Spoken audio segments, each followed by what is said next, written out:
ধৰে বুঝিলা অকৃষ্ণৰ হৰে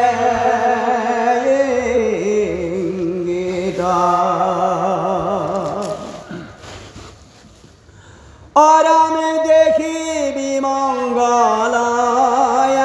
কলিলা মনে মাধবৰ ভক্তি কাজ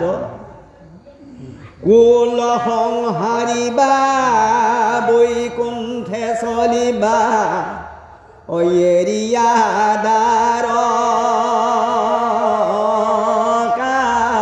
কাৰাজ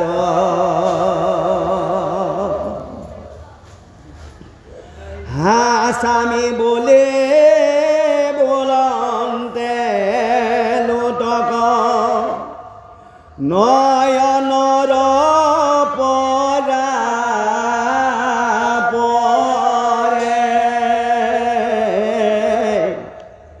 শৰীৰত সুকে অগ্নি উধাই অমনে মহামৰম চৰে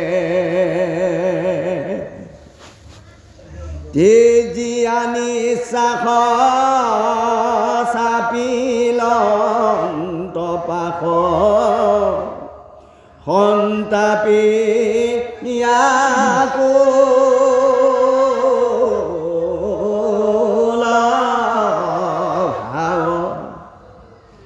বিৰল থানত পৰি প্ৰণামিলা অহিৰে পৰহি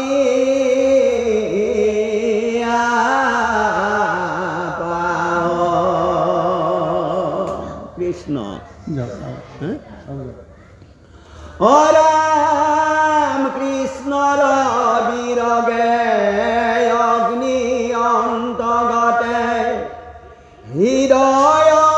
দগধ কৰে সুকে মকমকি কৰন্ত ক্ৰন্দন অনয়নৰ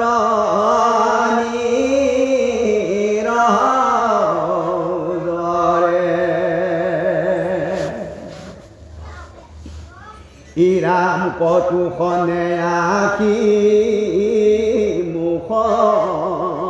কটুখনে আঁকি মুখ মুচি পাছে উঠিল নমায়া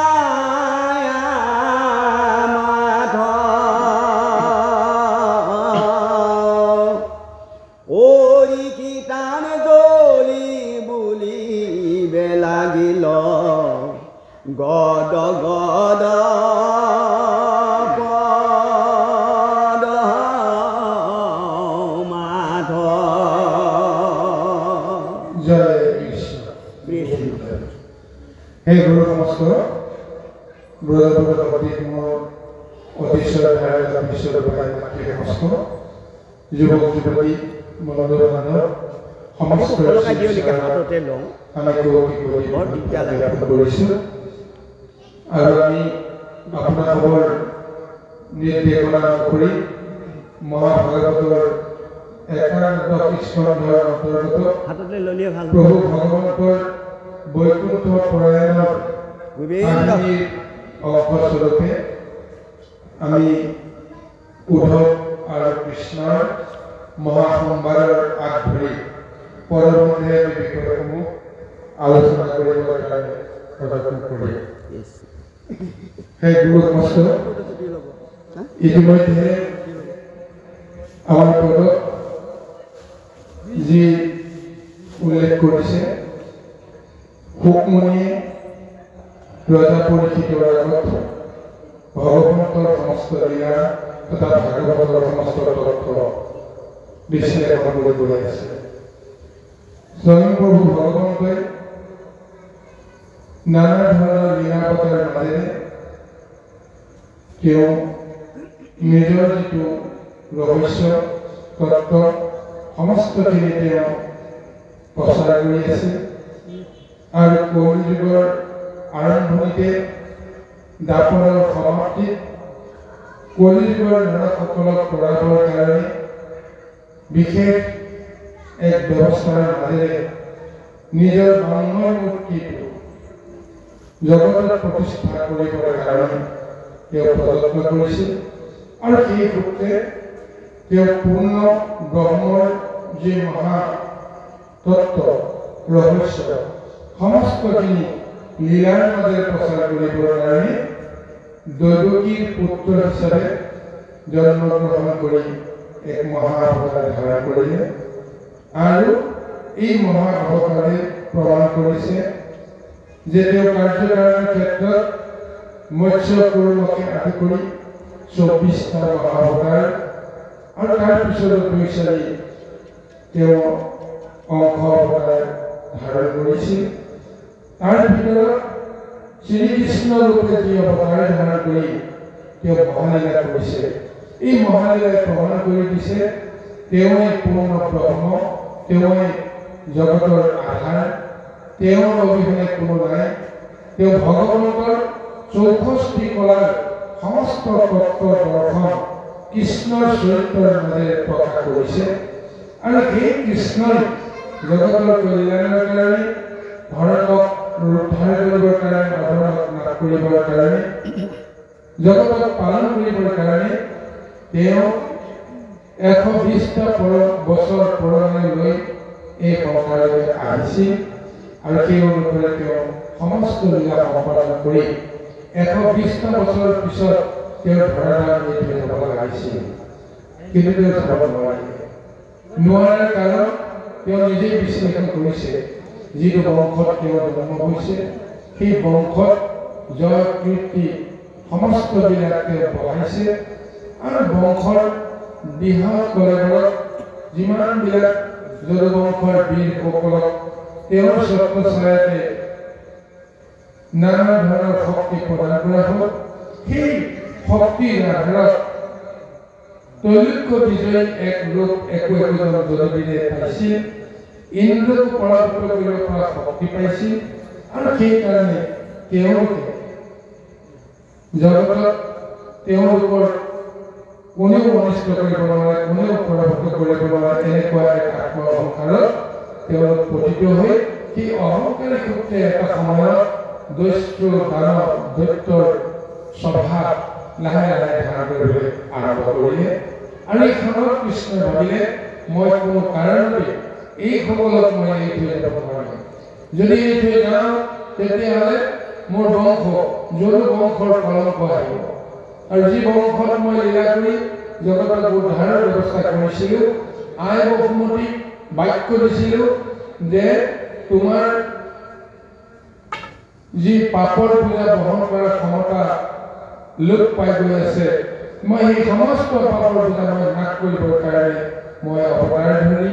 লীলা কৰি সেই অনুপাতে সমস্ত তেওঁ দৈত্য দানৱক বধ কৰাৰ চলেৰে বসুমতীৰ পাপৰ পূজা নাশ কৰিলে যদিও আজি নিজৰ বংশধৰ সকলক এৰি থৈ গ'লে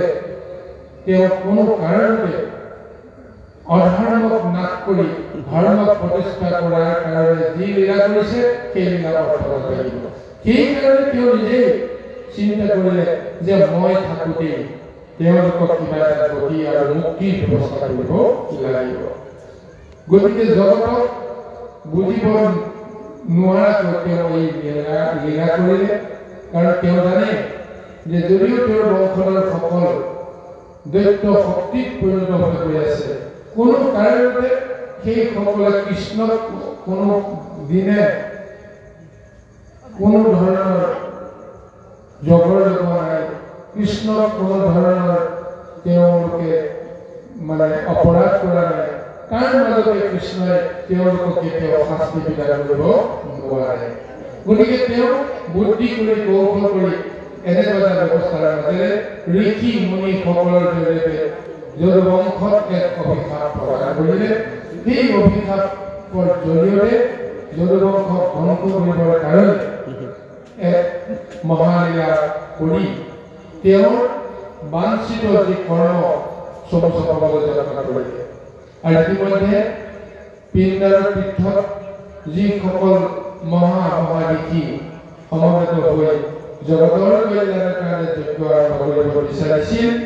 সেইখিনি সময়তে প্ৰভু ভগৱন্তে যদুকুলৰ কেইজনমান উন্মত্ত যুৱকক সেই ঋষিমুনিসকলৰ সন্মুখলৈ পঠিয়াই দিলে বনত ঘূৰি ফুৰা সাগৰৰ পাৰে পাৰে এনেই ঘূৰি ফুৰি ধেমালি কৰাৰ চলেৰে গৈ থাকোঁতে ঋষিমুনি সমস্তক দেখা পালে ঋষিমুনি সমস্তক দেখা পোৱাৰ লগে লগে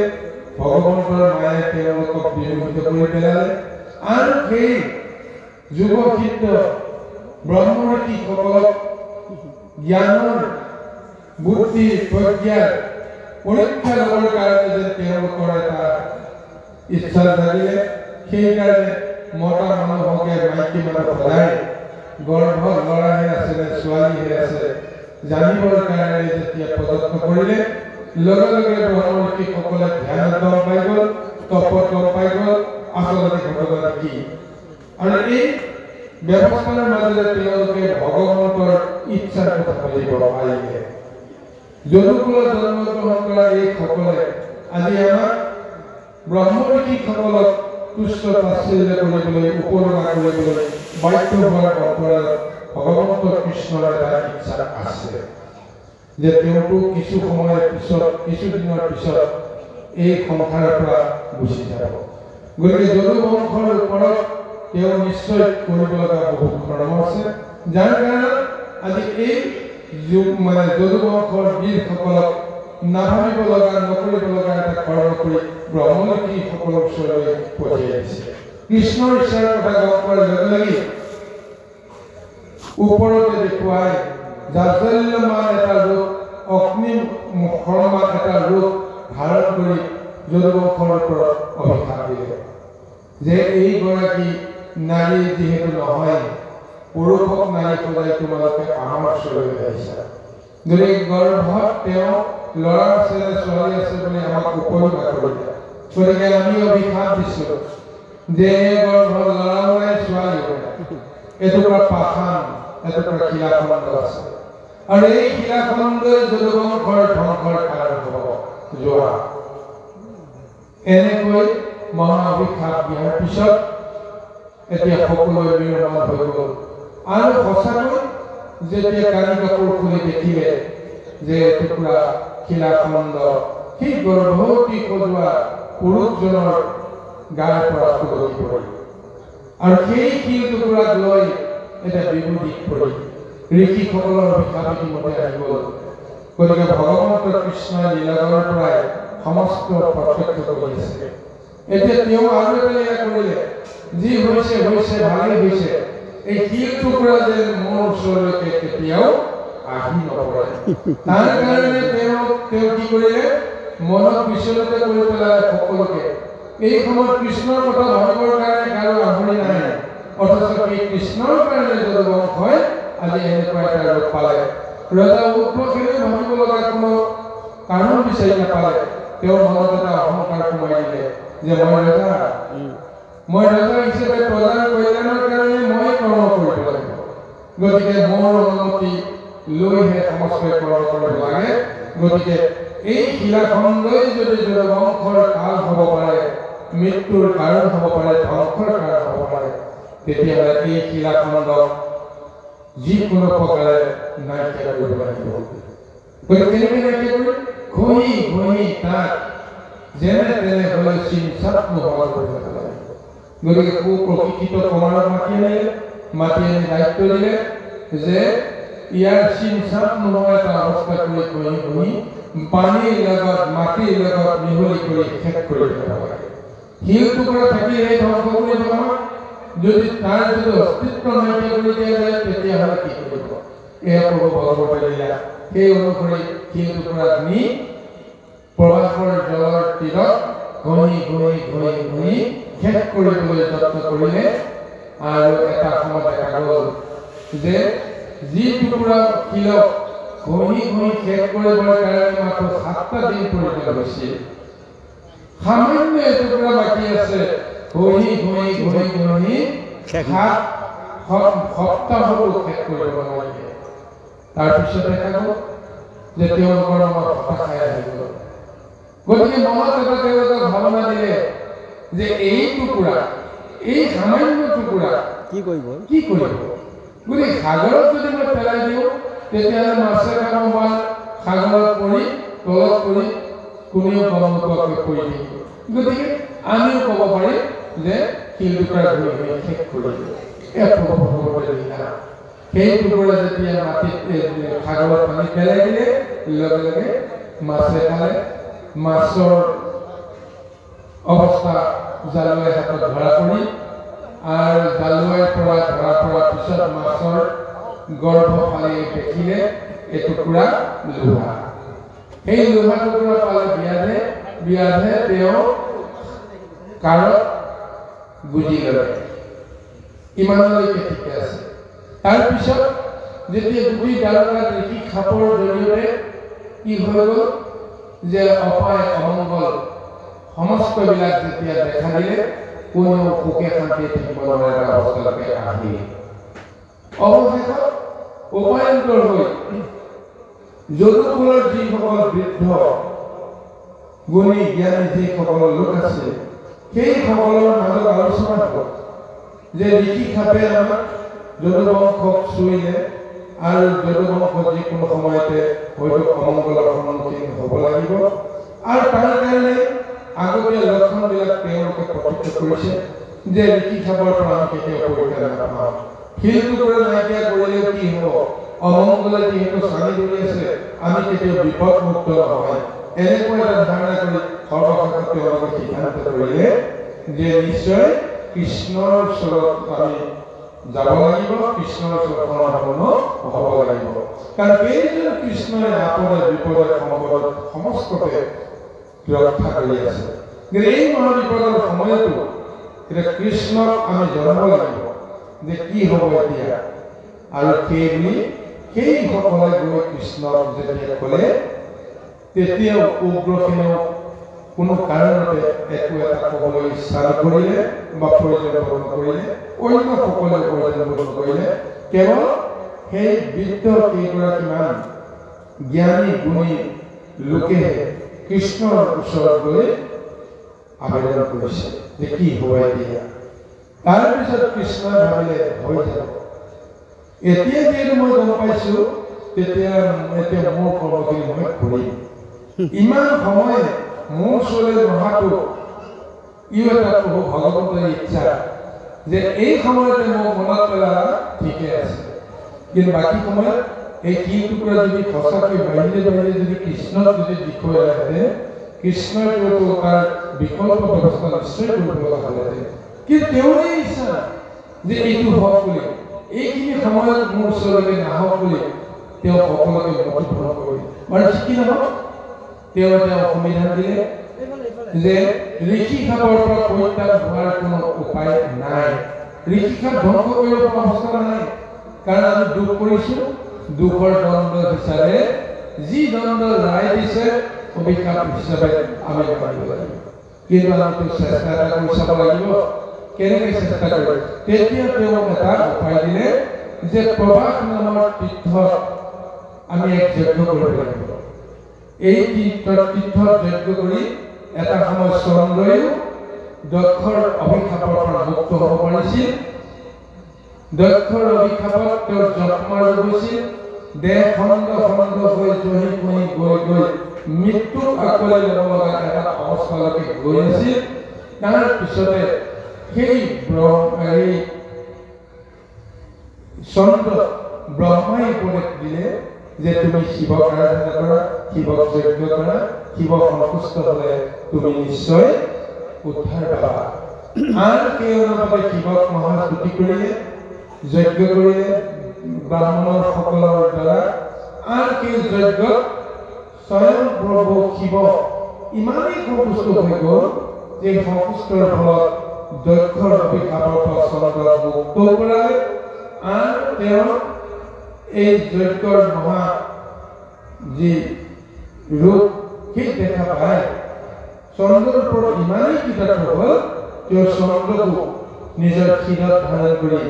অলংকাৰ হিচাপে তেওঁ চন্দ্ৰ নিজৰ লগত ৰাখি চন্দ্ৰশেখৰ ধাৰণ কৰে। গতিকে এই হেন এক পূৰ্ণ স্থানত আমিও যদি যজ্ঞ কৰোঁ ঋষিৰ খাপৰ পৰা উদ্ধাৰ পোৱা এটা ব্যৱস্থা হ'ব। সেই অনুসৰি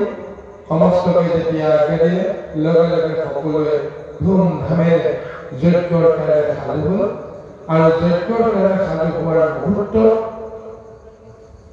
উদ্ধৱক কোনেও এই বিষয়ে জনোৱা নাই। কিন্তু উদ্ধৱে দেখিছে সমস্ত জনবংশই কিবা এটা কৰিবলৈ গৈ আছে, কিন্তু মই এই বিষয়ে একো নাজানো। তাৰপিছত তেওঁ যেতিয়া ধ্যানত গম পাই গ'ল যে আচলতে কৃষ্ণই কি কৰিবলৈ গৈ আছে, কৃষ্ণই জনবংশক মাৰিবলৈ গৈ আছে, এয়া উদ্ধৱৰ অন্তৰ্দৃষ্টিৰে পোৱা এটা সম্ভেদ। আন কৈছে যে যি কৃষ্ণ ওলাই গৈছে দ্বাৰকাৰ পৰা, যিসকল উলিয়াই লৈ গৈছে আৰু কোনোদিন তেওঁৰ দ্বাৰকালৈ উভতি নাহে, কিমান কিবা প্ৰকাৰে তেওঁলোকক মাৰিব গোবিন্দ। আৰু তাৰপিছত কৃষ্ণই এই ধৰাধামৰ পৰা গুচি যাব। এই কথাটো গম পোৱাৰ পিছত এতিয়া তেওঁ শোকে মোহে সাংঘাতিক নিৰমান হৈ গ'ল। তেওঁ মনতে ভাবিলে সমস্তবিলাক মৰক বাচক মোৰ খবৰ নাই, কিন্তু কৃষ্ণ যে ধৰাধাম এৰি থৈ গুচি যাব, অৰ্থাৎ মোৰ পৰা যে তেওঁ গুচি যাব, কৃষ্ণ নহ'লে মই কেনেকৈ থাকিম, কৃষ্ণ ৰবি হ'লেতো মোৰ সমস্তবিলাক অসাৰ। এইবিলাক ধাৰণা যেতিয়া তেওঁ ল'লে তাৰপিছত তেওঁৰ অন্তৰত এটা তেওঁৰ চেতনা খেলিলে। কৃষ্ণই মোক নকলেও মই গৈ কৃষ্ণক সুধিব লাগিব, তেওঁ কিয় এই অনৰ্থ কৰিবলৈ গৈ আছে, মোক এৰি তেওঁ কিয় বৈকুণ্ঠলৈ বা ধৰাধামী লৈ যাবলৈ লৈছে। এইকাৰণে তেওঁ বিমুখ হৈ দৌৰি দৌৰি গৈ কৃষ্ণক লগ কৰিছে। কৃষ্ণক বিৰল স্থানলৈ তেওঁ মাতি আনিছে। মাতি আনি তেওঁৰ চৰণত পৰি ইমানেই তেওঁ শোকাকুল হৈ কান্দিছে, মনৰ বেদনাত তেওঁ কথা ক'ব নোৱাৰা এটা অৱস্থালৈ আহিছে। বহু সময় ধৰি তেওঁ কান্দি কান্দি চকুৰ পানীৰে ভগৱন্ত কৃষ্ণৰ চৰণ ধুই পেলাইছে। তাৰপিছত কৃষ্ণইও তেওঁৰ ফালে চাই হতভাগ হৈ ৰৈ আছে, একো ক'বৰ কাৰণে তেওঁ ভাষা বিচাৰি পোৱা নাই। বহু সময়ৰ পিছত উদ্ধৱৰ মনত এটা চেতনা আহিল, স্বয়ং প্ৰভু ভগৱতী চেতনা দিছে, তুমি যি উদ্দেশ্যে মোৰ ওচৰলৈ আহিছা, তুমি সেই উদ্দেশ্যটো তুমি ব্যক্ত কৰা। তুমি যদি ব্যক্ত নকৰা মই কি কৰিম, তোমাৰ মনৰ ভাৱ কেনেকৈ বুজিম। গতিকে সেইকাৰণে তেওঁৰ অন্তৰত এক সাহস দিয়ে। সেই সাহসৰ জোৰত তেওঁ দুখ বেদনা সমস্তবিলাক সম্বৰণ কৰিবলৈ যত্ন কৰিলে আৰু বহু স্থিৰ স্থিৰে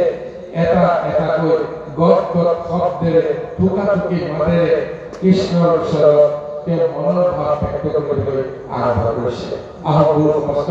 পৰৱৰ্তী আমি কি মনৰ ভাৱ ব্যক্ত কৰি উদ্ধৱে আমি বিচাৰিবলৈ যত্ন কৰোঁ। কৃষ্ণ বংশ সংহাৰী ভূমি তুমি অৱশ্যে যায়নি লৈ আমি ঋষি সাপ বাপ বেধৰিলা যিহেতু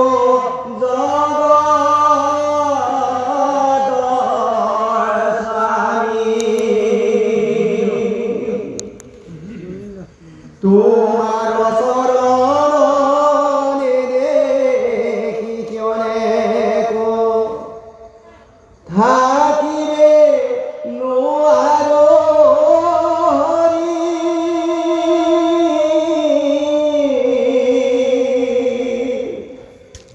তুমি এৰিলা চাৰি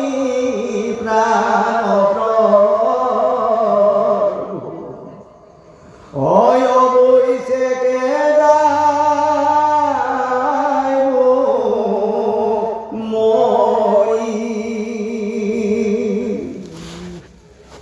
তুমি তপপুইন তুমি বিনে পুইন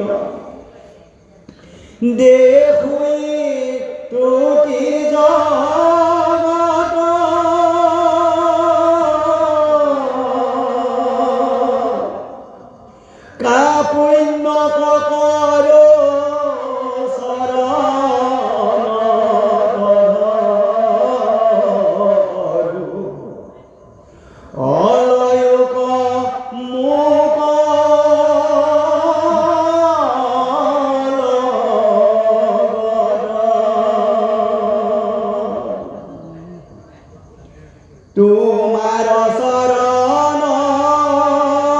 পংকজ পুজিবে কত তুই নেপালো লাগো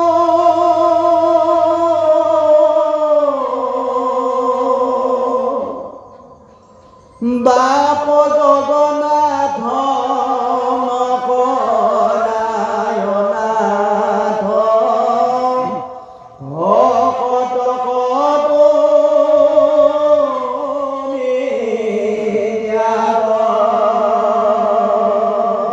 এতিয়া উদ্ধৱে ঠোকা ঠুকি মাতেৰে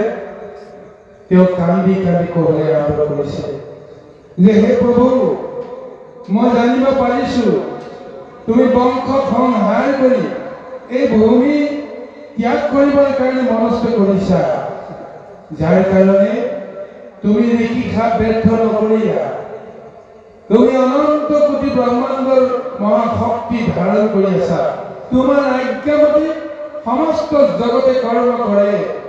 তোমাৰ সমান সৰ্বশক্তিমন্ত এই জগতত কোনো নাই কিন্তু তথাপিও তুমি তোমাৰ বংশ কিয় ৰক্ষা নকৰিলা ঋষিৰ খাপ তুমি ব্যৰ্থ কৰিব পাৰিলাহেঁতেন কিন্তু তুমি আজি মৌন হৈ থাকি ঋষি খাপ ব্যৰ্থ কৰাৰ কথা চিন্তা নকৰি আজি প্ৰবাসত যজ্ঞ কৰাৰ চলৰে তুমি এইসকলক অবুজ অজ্ঞানী যদু বংশৰ লোকসকলক উলিয়াই গৈ আছা মই জানিছো তুমি সমস্তকে তুমি ধ্বংস কৰিবা এয়া তোমাৰ ইচ্ছা মই এইটো বুজিছো ঋষি সমস্তই দিয়া মহা অভিশাপ এয়া তোমাৰ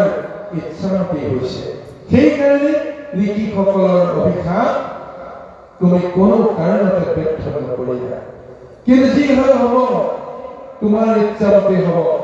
কিন্তু মই কি কৰিম তুমি এৰি যোৱাৰ পিছত তোমাৰ বাহিৰেতো মোৰ খনেকো জীয়াই থাকিব পৰা শক্তি নাই গতিকে সেইকাৰণে কৈছে যে তোমাৰ চৰণৰ নেদেখি খনেকো থাকিব নোৱাৰো হৰি তুমি এদিনত চাৰি প্ৰাণ প্ৰভু অৱশ্যে যাব কৰি তুমি মোক লগত নিব পাৰা কিন্তু তুমি গুচি যোৱাৰ লগে লগে তোমাৰ বিৰহত মই যে প্ৰাণ ত্যাগ কৰিব লাগিব মৰিব লাগিব এই কথাটো মই জানিছো গতিকে যিহেতু মই মৰিবই লাগিব তুমি যোৱাৰ পিছত গতিকে এতিয়াই তুমি যদি লগতে মোকো লৈ যোৱা মাৰিও যদি লগতে লৈ যোৱা তেতিয়াহে মই নিশ্চয় তোমাৰ চৰণৰ সেৱা কৰাৰ মই কৃপা পাম গতিকে সেইকাৰণে কৈছো তুমি তপ পুণ্য তুমি বিনে পুণ্য ঋতু দেখো জগত জগত কাপুণ্য কৰো চৰণত ধৰো লৈকো মোক হে প্ৰভু মই জানিছো তুমি সমস্ত তপ জপ পুণ্য সমস্ত যজ্ঞৰ অধিকাৰী তুমি তোমাৰ অভিধানে গোটেই জগতখন শূন্য যোনে তপ কৰিছে জপ কৰিছে ধ্যান কৰিছে যজ্ঞ কৰিছে কাৰ কাৰণে কৰিছে তোমাৰ কাৰণে কৰিছে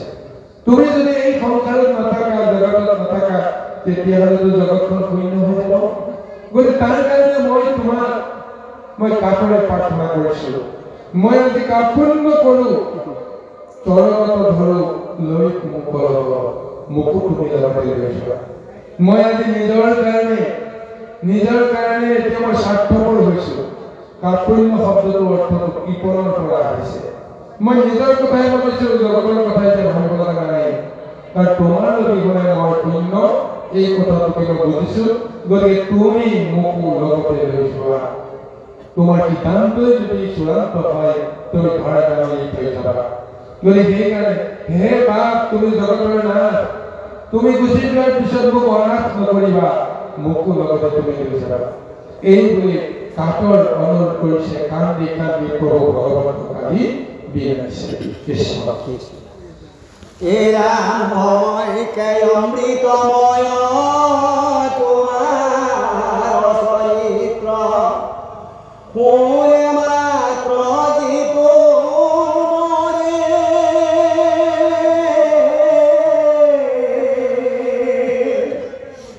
পায়া প্ৰেম ভাৱনে ৰয়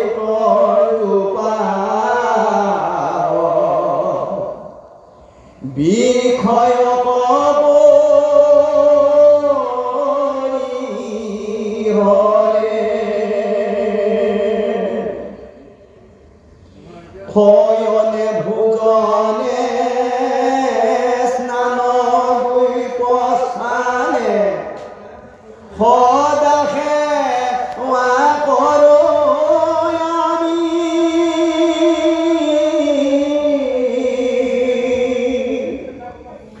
তোমাক নেদেখি ৰাখি প্ৰাণ প্ৰভু কি মতে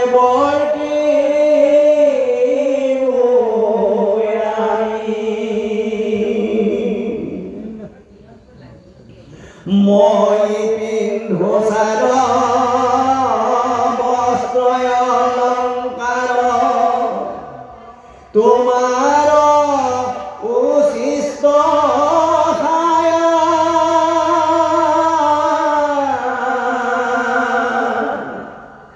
দৰাই আছো চিত কিনো বিপৰীত তৰিব দুষ্ট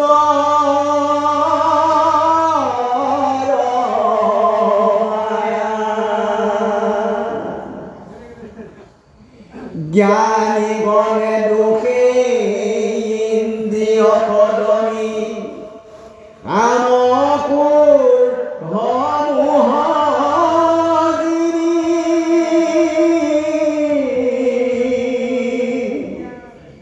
যিটো ব্ৰহ্মপদ পাৱে প্ৰভু কোনো তাহাৰ আছে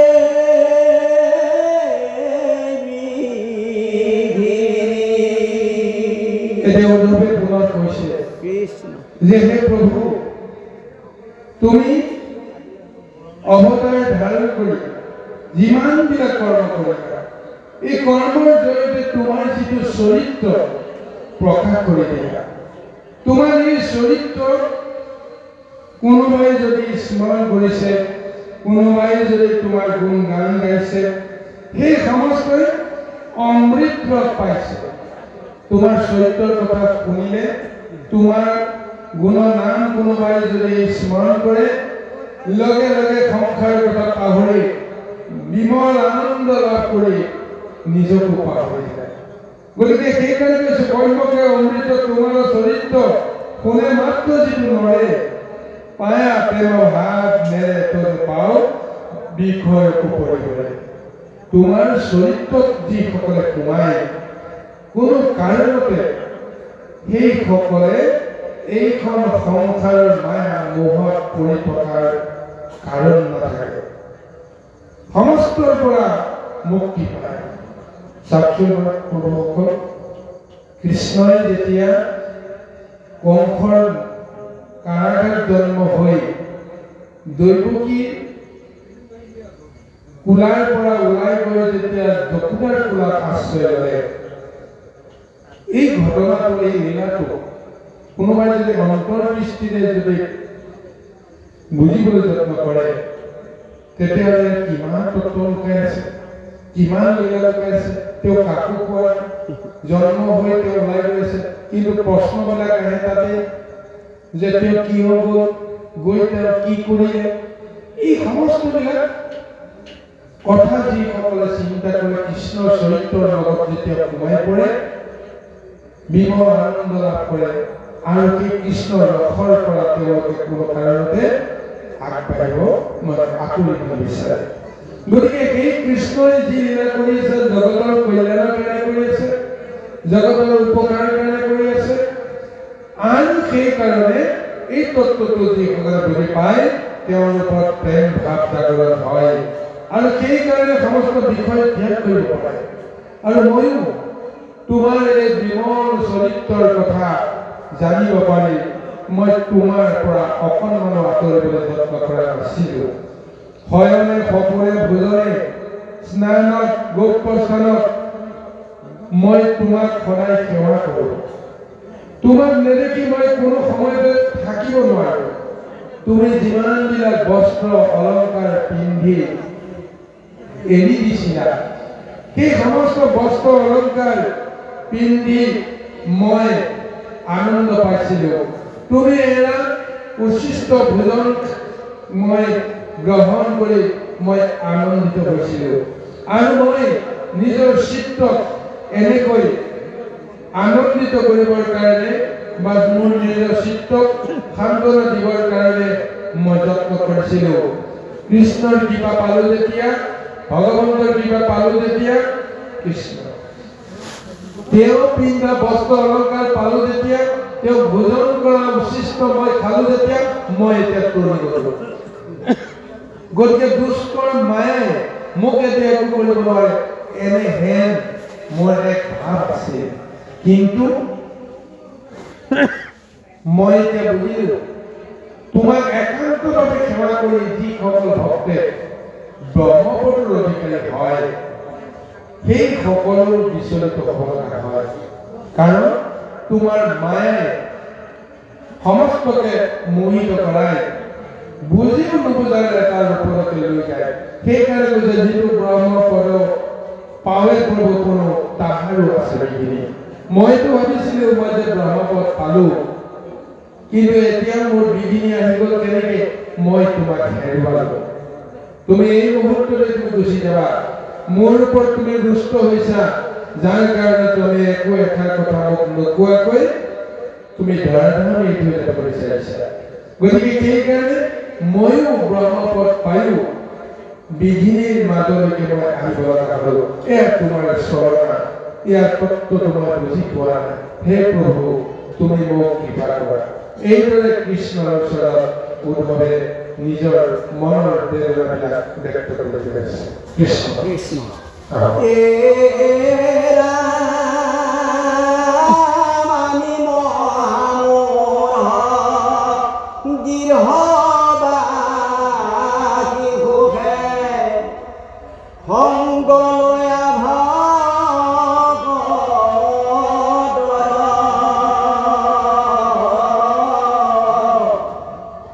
তোমাৰ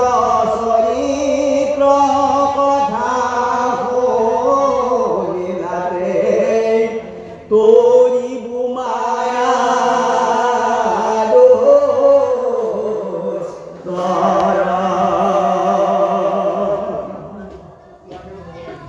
এই ৰাম তই পাদ পদ্ম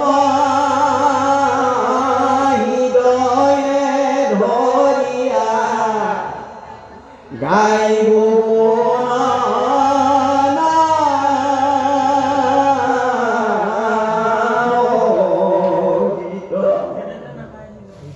এতেকে মুকুতি অপ্ৰয়াসে পাইব হেন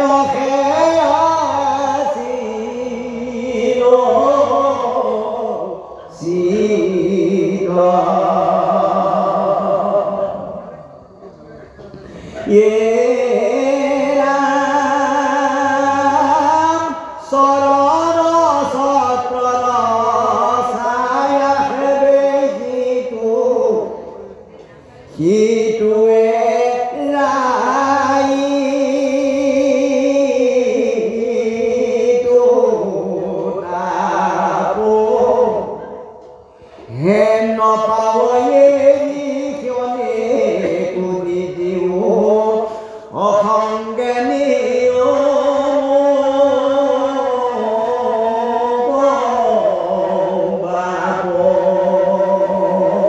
ইমান কাতৰ এক বিলাপ কৰি আছে উদ্ধৱে এটা তেওঁ নিজকে নিজে পৰিচয় দিছে যে মোৰ সমান মহামোহ এই জগতৰ প্ৰতি নাই মই গৃহবাসী আৰু মই সেই গৃহতেই সুখ সংগ কৰিবৰ কাৰণে মই যত্ন কৰিছিলোঁ মই গৃহতে থাকি ভগতৰ সংগ লৈ মই তলিবৰ কাৰণে চিন্তা কৰি তোমাৰ চৰিত্ৰৰ কথা শুনিবলৈ মই যত্ন কৰিছিলোঁ বুজিবলৈ যত্ন কৰিছিলোঁ আৰু তোমাৰ চৰণৰ চক্ৰ লৈ মই যে তলি যাব পাৰোঁ এনেকুৱা মোৰ মনত ভাৱনা আছিল সেইকাৰণে তোমাৰ পাদ পদ্ম হৃদয়ে ধৰি তোমাৰ গুণ গান গাই মই চিৰদিন মই থাকিব পাৰিম বুলি মই আশা কৰিছিলোঁ আৰু এনেদৰে তোমাৰ সেৱা কৰি মই অপৰকে মুক্তিও পাম, এনেকৈ মোৰ চিত্তত এটা ধাৰণা আছিল। কিন্তু কি হ'ব, চৰণৰ সত্ৰৰ ছায়া খেৰে যিটো সিটো এৰাই ইটো তাত হেন পাওঁ এৰি খনেকো নিজিও সংগে নিও মুখ ভাৱ। তোমাৰ চৰণৰ সত্ৰৰ ছাঁ যিসকলে পূজা কৰে সেৱা কৰে সেইসকলে সংসাৰৰ সমস্ত তাপ এৰাব পাৰে। সেইকাৰণে ময়ো বিচাৰিছিলোঁ চিৰদিন তোমাৰ সেই চৰণৰ সত্ৰৰ ছাঁকে যেন মই সেৱা কৰি থাকিম। কিন্তু এই হেন চৰণ মই যদি এৰিব লগা হয়, ত্যাগ কৰিব লগা হয়, মই খনেকেও মই জীয়াই থাকিব নোৱাৰিম। সেইকাৰণে হে প্ৰভু তুমি মোকো তুমি লগতে লৈ যোৱা, ইয়াৰ বাহিৰে মোৰ কোনো কৰ্তব্য নাই। সৎগুৰুসকল, এতিয়া উদ্ধৱৰ মনত যেনেকৈ এটা ভাৱনা আহিছে, এইখন সংসাৰৰ লগত তেওঁৰ সম্বন্ধ নাইকিয়া হৈ গৈ আছে। আমি সদায় গৃহবাসীসকলে পুত্ৰ ভাৰ্যা পিতৃ মাতৃ বিষয় সম্বন্ধীয় লোকৰ কাৰণে আমি কৰ্ম কৰোঁ, তেওঁলোকৰ কাৰণে আমি জীয়াই থাকোঁ। স্বৰূপতে ক'বলৈ গ'লে আমি নিজৰ কাৰণে জীয়াই নাথাকোঁ, আমি আমাৰ সন্তানৰ কাৰণে জীয়াই থাকোঁ, আমি আমাৰ ভাৰ্যাৰ কাৰণে জীয়াই থাকোঁ। আমি নহ'লে, মই নহ'লে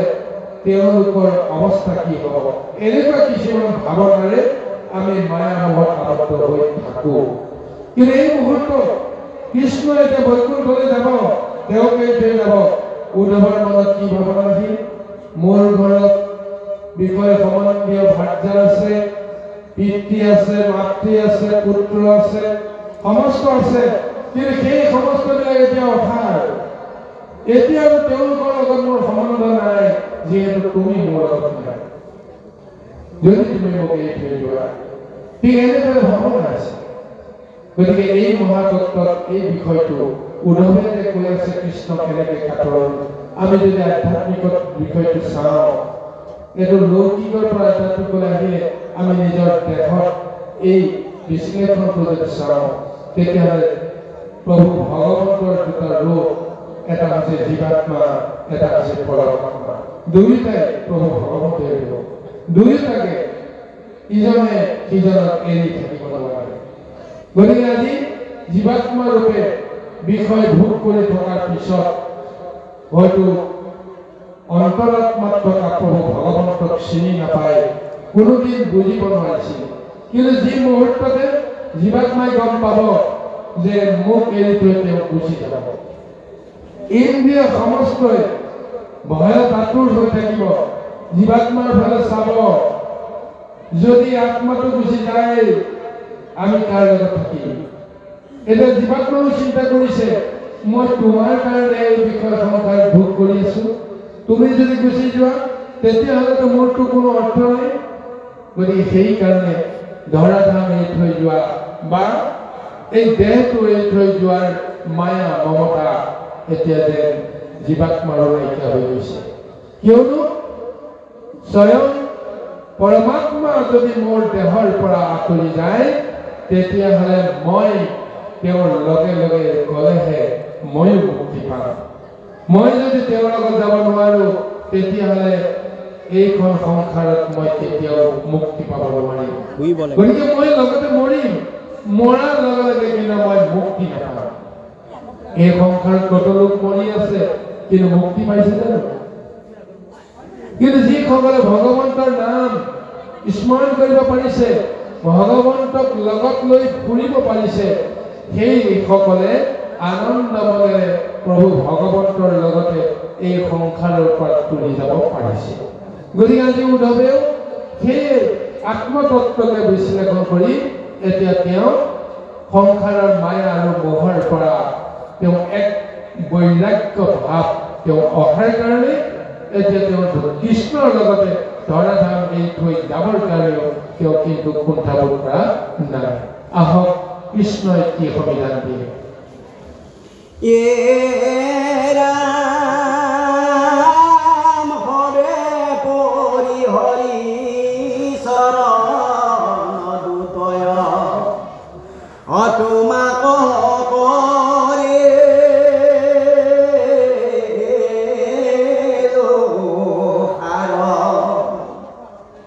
তুমি এৰিলা তই বন্ধু মাধৱ দিনতে দেখো ধাৰ হে প্ৰাণনাথ নকৰায় নাথ দান্তে ৰোষেৰ তুলি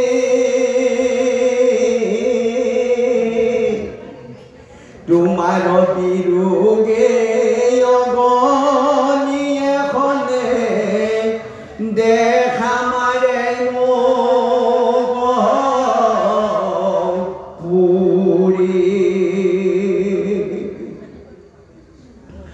অৰামেহি বুলি সন্ত উদ্ধৱ মহন্ত আতি প্ৰেময়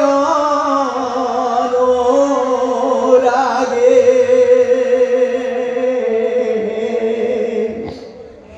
অনেক কাতৰ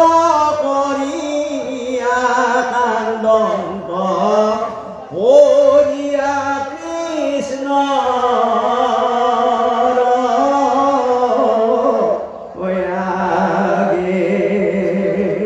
এনে পুনৰ কৈছে হে প্ৰভু সমস্ত বিষয় বাসনা পৰিহাৰ কৰি তোমাৰ চৰণ দুখনকে মই সাৰ কৰি লৈছো কিন্তু তুমি যদি এৰি যোৱা হে বন্ধু মাধৱ মইতো দিনতে আন্ধাৰ দেখিছো বোলে হে প্ৰাণনাথ মোক তুমি অনাথ নকৰিবা মই তোমাক কৰ ফুটে দান্তে তৃণ তুলি ধৰি যেনেকৈ পশুসকলে ভগৱন্তক যদি পূজা কৰিব লাগে তেওঁলোকৰতো হাত নাই কেনেকৈ তেওঁলোকে স্তুতি কৰিব হাতযোৰ কৰিব কেনেকৈ যেতিয়া বৃন্দাবনত কৃষ্ণই যেতিয়া বাঁহী বজাইছিল সেই বাঁহীৰ সুৰ শুনি সমস্ত বৃন্দাবনবাসীয়ে মনত তেনেকুৱা এটা আনন্দ উপলব্ধি কৰিছিল আৰু সেই সুৰত ভগৱন্তক তেওঁলোকে চিনিব পাৰিছিল বুজিব পাৰিছিল আৰু সেই ভগৱন্তক ভক্তি সহকাৰে স্তুতি কৰাৰ বাসনা জানিছিল গোপীসকলে সেই মাত শুনি ঘৰৰ পৰা ওলাই যাবলৈ বাধ্য হৈছিল কৃষ্ণক চাবলৈ কৃষ্ণক লগ কৰিবলৈ কৃষ্ণৰ লগত তেওঁলোকৰ সম্বন্ধ বিষয় সম্বন্ধে এটা উত্তেজনা জাগৰণ হৈছিল তদ্ৰুপ সেই পশুবিলাকেও গৰুবিলাকেও সেই সুৰ শুনি তেওঁলোকো বলি গৈছিল কিন্তু তেওঁলোকে এতিয়া কেনেকৈ ভগৱন্তক স্তুতি কৰিব কামুৰি কামুৰি ঘাঁহ খাই থাকোঁতে সেই সুৰ বাজি উঠি গ'ল গতিকে তেওঁলোকে পাহৰি গ'ল তেওঁলোকে যে আহাৰ খাই আছে যে ঘাঁহ চুবাই আছে ঘাঁহ টানি আছে সেই সময়তে কৃষ্ণময় ভাৱনাই তেওঁলোকক এনেকৈ ব্যতীত কৰিলে যে তেওঁলোকে এতিয়া কৃষ্ণক পূজা কৰিবলৈ আৰম্ভ কৰিছে কেনেকৈ আৰম্ভ কৰিছে কৃষ্ণকতো কিবা এটা দিব লাগিব কৃষ্ণক কিবা এটা অৰ্চনা নকৰিলে কেনেকৈ তেওঁ আত্মনিবেদন কৰিব গতিকে সেই পশুবিলাকেও কামুৰি থকা সেই ঘাঁহ কেইডালকে দাঁতৰ চেপত লৈ ওপৰলৈ মূৰ তুলি ওপৰলৈ মুখ মেলি সেই তিন কেইডালকে যে প্ৰভু ভগৱন্তক অৰ্চনা কৰিছে তেওঁলোকে এনেকৈ তন্ময় হৈ ৰৈ আছিল তদ্ৰুপ আজি যেন সেই পশুজক এটা অনুভূতি উদ্ধৱেও নিজকে নিজে উপলব্ধি কৰিছে তোমাক দিব লগা মোৰ একো নাই তোমাৰ পৰা পাব লগা মোৰ একো নাই এনেকুৱা এটা মোৰ ধাৰণা আহি গৈছে সেইকাৰণে হে প্ৰভু মই তোমাক কাতৰে অনুৰোধ কৰিছো মই সেই পশুবিলাকে যেনেকৈ দাঁতেৰে তিন খুঁটা এডালকে তোমাৰ চৰণত নিবেদন কৰিবৰ কাৰণে বিচাৰিছে ময়ো মোৰ সাধ্য অনুসাৰে সমস্ত সত্তাকে মই তোমাক দিবৰ কাৰণে মই প্ৰস্তুত আছো কিন্তু তুমি মোক অনাথ নকৰিবা তোমাৰ বিয়োগে মোক দহি কৰি মাৰি পেলাইছে গতিকে এই বুলি আজি উদ্ধৱে অতি অনুৰাগে তেওঁ চিঞৰি চিঞৰি কান্দিবলৈ আৰম্ভ কৰিছে। কৃষ্ণ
মাধৱ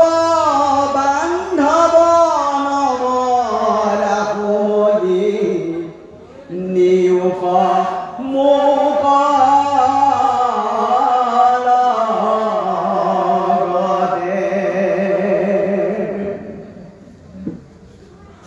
অৰামেহি বুলি পাহে পৰিয়া কান্দন্ত অনেক কাৰুণ ভাবি দহুদিকে দুখে দেখোন তয়ান্ধাৰ চেতন নাহি গাৱে ভকতৰ দুখ দেখিয়া প্ৰভুৰ হৈলন্ত্ৰ নেত্ৰ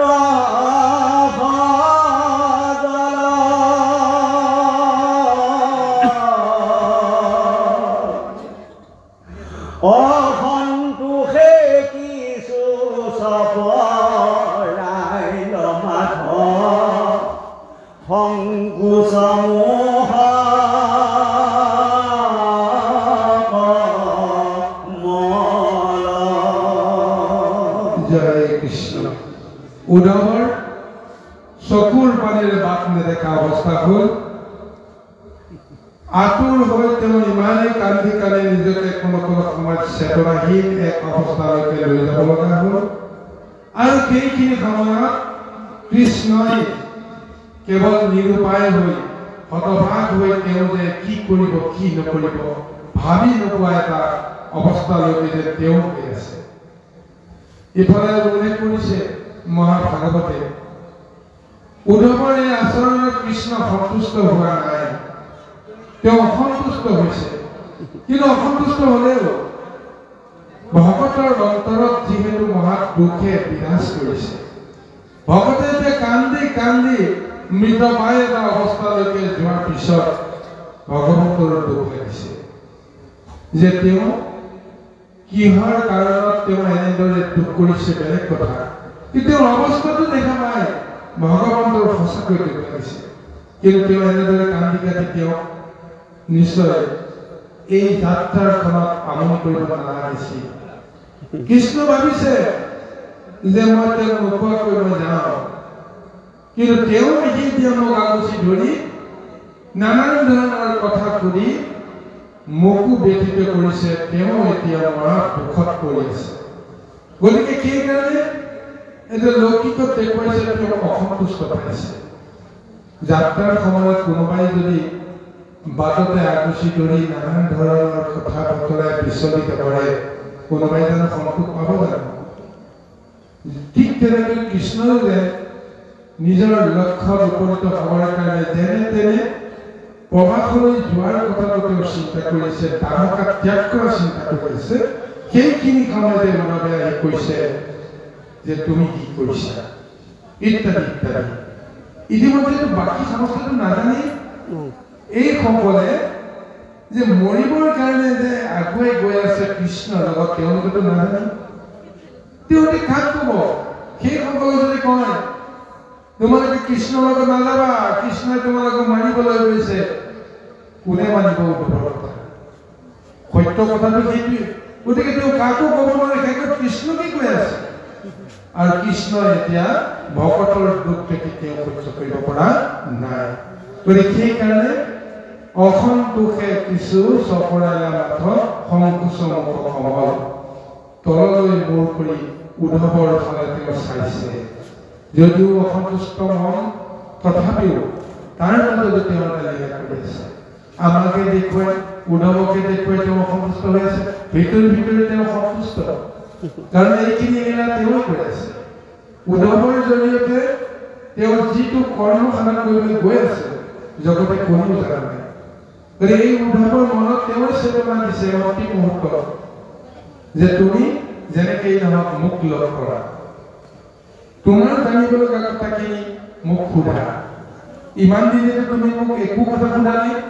কেনেকৈ জীৱই তৰণৰ উপায় পাব এই বিষয়টো মোক ভালকৈ সোধা নাই। মায়া সংসাৰৰ লগত তোমাৰ যি সম্বন্ধ হৈ আছে এই বিষয়ে তুমি এতিয়া মত হৈ আছা, মোক লৈ তুমি মায়া কৰি আছা।